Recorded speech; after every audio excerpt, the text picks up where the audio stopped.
भरत। यह तो सभी जानते हैं कि राम, लक्ष्मण, भरत, शत्रुघ्न चारों महाराजा दशरथ के पुत्र थे। राजा दशरथ के 3 रानियां थीं, कौशल्या, कैकेयी और सुमित्रा। भरत कैकेयी के पुत्र थे। कैकेयी के कहने पर रामचंद्र वन भेजे गए। रामचंद्र के वन जाने के पश्चात दशरथ की मृत्यु हो गई। उसी समय भरत बुलाए गए। भरत उस समय अपने नाना के यहाँ गए थे। जब उन्होंने सुना कि राम को वन भेजने में उनकी माता का हाथ है, वह बहुत दुखी हुए। उन्होंने यह सोचा कि लोग सोचेंगे कि सिंहासन के लालच में भरत भी उनसे मिले रहे होंगे। यद्यपि उनकी यह शंका निर्मूल थी।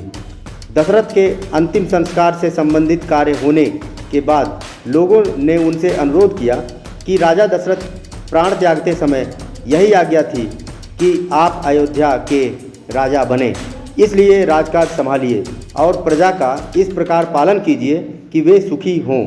मुनियों ने, विद्वानों ने, रानियों ने उन्हें समझाया, परंतु भरत नैतिक दृष्टि से इसे बहुत अनुचित समझते थे।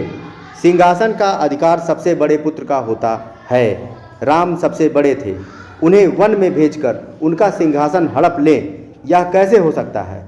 सब लोगों ने यह भी समझाया कि यह तो पिता की आज्ञा है, इसका पालन करना चाहिए। ऐसी अवस्था में सिंहासन पर बैठना अन्याय नहीं समझना चाहिए। किंतु भरत ने उन लोगों की बातें नहीं मानी। बड़े अनुनय विनय के साथ उन्होंने लोगों से प्रार्थना की कि मुझे राम से भेंट करने की आज्ञा दी जाए, और उन लोगों से आज्ञा प्राप्त कर वे रामचंद्र से भेंट करने वन में गए। अनेक वन में घूमते, लोगों से पूछते, नदियों को पार करते वे उस पहाड़ पर पहुँचे जहाँ राम थे। राम को जब यह समाचार मिला तब सब कुछ छोड़कर वे सामने पहुँचे। भरत उनके चरणों में गिर गए। भरत ने जिस प्रकार राम से विनती की, सारा दोष अपने सिर पर मढ़कर जिस ढंग से क्षमा याचना की, वह ऐसा उदाहरण है जिसकी तुलना का दूसरा उदाहरण संसार में नहीं मिलता। राम ने कहा, पिताजी की आज्ञा से तुम राज्य पर शासन करो।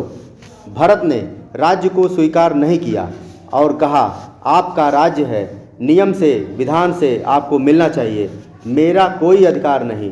तुलसीदास ने रामचरितमानस में इसका बहुत मार्मिक वर्णन किया है। भरत के अनुनय विनय के साथ लोगों ने भी रामचंद्र जी को बहुत समझाया, किंतु वह अपनी बात पर अटल रहे। अंत में जब राम किसी प्रकार नहीं माने तो भरत ने यह आज्ञा मांगी कि अपनी खड़ाऊँ सिंहासन पर रखकर राज्य के दायित्वों का निर्वहन करूँगा। राज्य आपका ही रहेगा, मैं आपका प्रतिनिधि रहूँगा। भरत अयोध्या लौट आए।